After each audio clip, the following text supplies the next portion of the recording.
안녕하세요. 하이제입니다. 면접 후에 과연 면접을 잘 본 건지 망한 건지 객관적인 복기가 어려우시죠? 상황별로 분석을 해보도록 하겠습니다. 많은 상담을 통해 느낀 점은 잘 본 면접 혹은 망한 면접이라는 판단을 지원자들 스스로 객관적으로 하기 어렵다는 것이었어요. 가장 많이 들었던 상황들을 하나씩 이야기해 보도록 하겠습니다. 먼저 질문을 많이 받으면 합격 시그널일까요? 아니면 질문을 안 받는 것이 합격 시그널일까요? 비슷한 종류의 질문을 연이어 받는다면 그거는 지원자가 답변을 일관성 없게 혹은 불명확하게 해서 파악이 어려워 되묻는 경우일 수 있습니다. 그런데요, 면접이 마무리되어 가는 과정에서 개인 질문을 추가로 받았다면 이것은 그린라이트일 확률이 높습니다.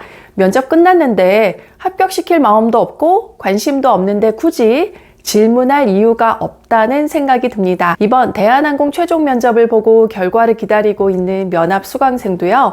임원 면접 다 끝나고 혼자만 개인 관련 질문을 추가로 받기도 했었습니다. 그렇다면 이번에는 나만 질문을 못 받고 병풍이 되는 경우는 어떻게 해석하면 좋을까요? 면접은 흐름이 중요하기 때문에 하나의 단면으로 판단할 수는 없지만 임원 면접이나 최종 면접의 경우 합격 결정하시고 굳이 더 질문 안 하는 경우 많이 보았습니다. 이미 검증이 된 사람에게 시간을 더 사용하지 않겠다는 생각으로 판단이 됩니다. 저의 경우도 대표 질문 하나 이후 질문이 주어지지 않아 당황했었는데 합격이었었어요. 합격 후 훈련팀 근무 시 임원분께서 말씀해 주셨습니다. 첫 질문에 합격을 확정하여서 질문 안 한 거라는 말씀을 듣고 그제서야 저의 합격을 이해할 수 있었어요. 회사마다 다를 텐데요. 지난 면접의 점수가 반영이 되지는 않지만 영향을 줄 수는 있습니다. 제가 면접관을 할 때 합격 확정이나 불합격 확정의 분류가 분명히 있었거든요. 예를 들어서 A, B, C, D, E로 나뉜다면 합격 확정인 A와 불합격 확정인 E는 질문을 안 받고 오히려 가운데 B, C, D에게 정확한 판단을 하고자 질문을 많이 할 것입니다. 그러므로 질문이 많다고 꼭 잘 본 면접은 아닐 수 있습니다. 두 번째, 다음으로 답변을 잘한다면 잘 본 면접, 못하면 망한 면접일까요? 긴장이 되는 면접에서 답변을 잘 못할 수 있어요. 물론 모든 질문을 다 못한다면 문제겠지만 답변 잘 못했던 질문이 있다 해도 괜찮습니다. 잘 답변했다는 거 이거 지원자의 주관적인 판단이므로 옆 지원자가 답변 잘한다고 쫄거나 주눅들 필요가 전혀 없습니다. 답변을 잘 못하는 것보다 정확히 모르면서 아는 척하는 대답, 주제 이탈한 답변이 최악의 신입의 모습으로 연결이 될 수 있어서 더욱 위험합니다. 말빨 좋은 사람보다는요, 답변 실수해도 호감 가고 진정성이 느껴지는 사람의 느낌을 전달하는 것이 더 잘 본 면접에 가깝습니다. 말 잘한다고 일 잘하는 거 아니고요. 임원들은 10년, 20년 후에도 진정성 있게 일할 태도를 가진 지원자를 찾기 때문이에요. 이번에는 아빠 미소에 대해서 알아볼까요? 나에게 아빠 미소를 보여주셨다면 그것은 합격 시그널일까요? 면접관의 스타일이라고 전하고 싶습니다. 저는 아빠 미소 받고 합격했는데요 하시는 분들도 계시겠지만 사실 이런 면접관님은 불합격자에게도 아빠 미소 지어주시는 분일 수 있습니다. 지원자는 모두 우리 회사의 고객이기 때문에 친절하게 대해주시는 것이 일반적이에요.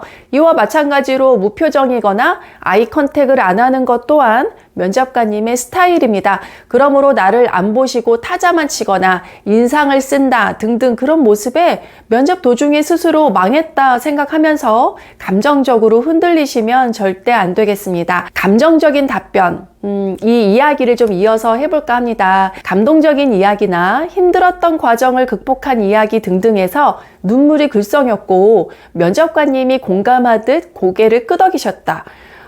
이것은 잘 본 면접일까요? 망한 면접일까요? 둘 다일 수 있습니다. 그러나 면접에서 좋은 답변은 내가 A 면접관을 만나든 B 면접관을 만나든 점수의 폭이 좁은 답변이에요. 1번 면접장에 들어갔으면 합격인데 2번 면접장에 들어가서 불합격일 수 있는 듣는 이에 따라 판단의 기복이 큰 답변은 다소 위험합니다. 승무원은 감정이 드러나지 않게 포커페이스가 가능해야 하는 직무잖아요. 얼마 전 일본에서의 항공기 사고 시 승객 전원 탈출 후 승무원과 기장님 탈출하고 비행기 폭파한 뉴스를 보면서 와, 진짜 직원 잘 뽑았다. 진짜 안전교육 잘 시키는구나. 직원들 정말 너무 대단하다라는 생각이 들었습니다. 승무원은요, 고객 컴플레인이나 동료와의 갈등을 넘어서서 생명의 위기 속에서도 감정을 드러내지 않고 오히려 승객들을 진정시키면서 탈출을 지휘할 수 있는 강인함이 필요한 특수한 환경의 직무입니다. 일반직과 다르게 기내 안에서는 우리가 상황에 따라 도움을 요청할 수가 없어요. 소방관도, 경찰관도, 응급구조원의 역할도 해야 하는 임무입니다. 그래서 감정을 드러내고 흔들리는 표정을 보이는 답변이 감동을 줄 수는 있지만 좋은 점수를 받아내는 잘 본 면접은 아니라는 생각이 듭니다. 면접장에서 어떤 상황이 나에게 합격 시그널인지 생각하기보다는 어떠한 상황도 그린라이트로 만들어버리고 말겠다는 생각이 더욱 도움이 될 겁니다. 면접 이후 면접 복귀가 중요한 과정이에요. 하지만 객관적인 복귀 이후 한 부분만 떠올리면서 주관적인 복귀의 블랙홀에 빠지지 않으셨으면 좋겠습니다. 여러분들 모두 앞으로 성장하며 나아가시는데 실질적인 도움 드릴 수 있도록 강의력으로 승부하는 영상으로 다시 찾아오겠습니다. 오늘도 감사합니다.